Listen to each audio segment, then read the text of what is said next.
Ya, tapi mereka makannya belum sampai belum ya. Saat mengetahui program makan bergizi gratis atau MBG belum diterima dengan baik oleh anak-anak di SDN 04 Babelan, Bekasi yang terdampak banjir kemarin, Presiden Prabowo Subianto ini langsung menghubungi Kepala Badan Gizi Nasional atau BGN. Namun, permasalahannya pendistribusian MBG ini bukan hanya terjadi di Bekasi, yang masih masuk wilayah Jabodetabek, di Tangerang, dan di daerah lainnya, distribusi MBG juga belum merata. Program yang sudah berjalan sekitar 3 bulan ini masih dipenuhi dengan berbagai kendala. Alih-alih dilakukan evaluasi menyeluruh, sampai sekarang belum ada tindakan nyata dari pihak terkait. Berarti cuma omon-omon. Saya Dila Hantika, inilah Jurnalisik.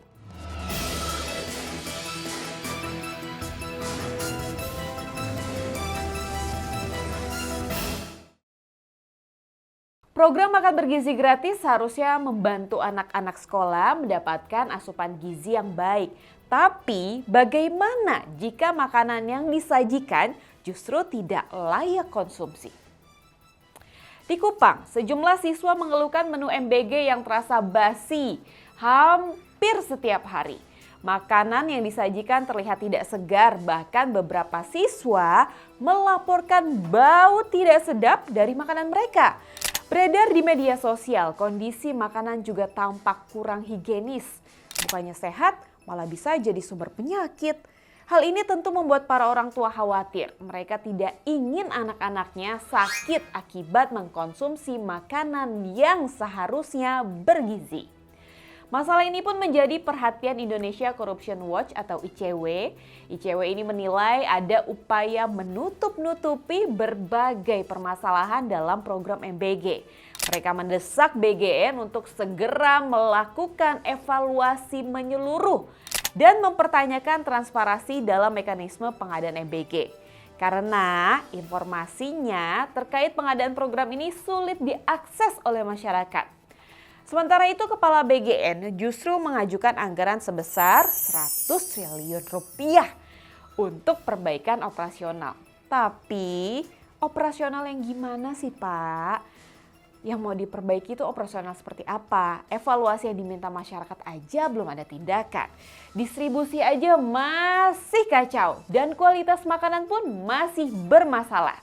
Jika dibiarkan dampaknya ini bisa fatal. Mulai dari lauk mentah, makanan basi, hingga menu MBG selama Ramadan yang dinilai tidak memenuhi kebutuhan gizi anak-anak. Selama bulan Ramadan, menu MBG diganti menjadi roti dan produk sereal instan. Perubahan ini dinilai semakin jauh dari prinsip gizi seimbang karena didominasi oleh makanan ultra proses. Dan yang menarik, produk yang mendominasi adalah salah satu brand berwarna merah ini. Ada apa nih dengan produk berwarna merah ini? Cie, ada simbiosis mutualis ya. Kalau kayak gitu, gimana nasib UMKM ya? Kecurigaan juga dilontarkan nih oleh Direktur Eksekutif Global Strategi Riset Indonesia atau GSRI, Sebastian Salang. Seharusnya BGN ini memprioritaskan kerjasama dengan pihak UMKM, bukan korporasi besar. Bukannya awalnya program ini juga bertujuan untuk memberdayakan UMKM ya? Kalau iya, kenapa nggak memberikan kesempatan yang lebih luas kepada pelaku usaha kecil? Ya, bagi-bagi rezeki lah. Kebijakan ini mendapat sorotan dari berbagai pihak. Pakar kebijakan publik dari Universitas Indonesia, Roy Vallian Salomo, menilai masuknya produk Mayora seperti biskuit ke dalam program MBG masih bisa diterima, asalkan tidak berlangsung dalam jangka panjang. Selain itu, ada isu lain yang tidak kalah serius, yaitu dugaan pemotongan harga makanan dalam program MBG. Harga per porsi yang awalnya Rp10.000 dikabarkan turun menjadi Rp8.000. Aduh, kemana tuh 2.000-nya ya? DPR Komisi 9 pun turun tangan dan mendesak adanya penyelidikan atas dugaan ini karena dikhawatirkan akan berdampak pada perubahan standar bahan baku, porsi, hingga kualitas makanan. Menanggapi isu ini, Istana merespon dengan santai. Menurut mereka, laporan terkait dugaan pemotongan harga ini belum terverifikasi. Pertanyaannya, sampai kapan masalah ini terus dibiarkan tanpa ada penyelesaian yang jelas? Program makan bergizi gratis seharusnya menyehatkan, bukan malah menciptakan kekhawatiran.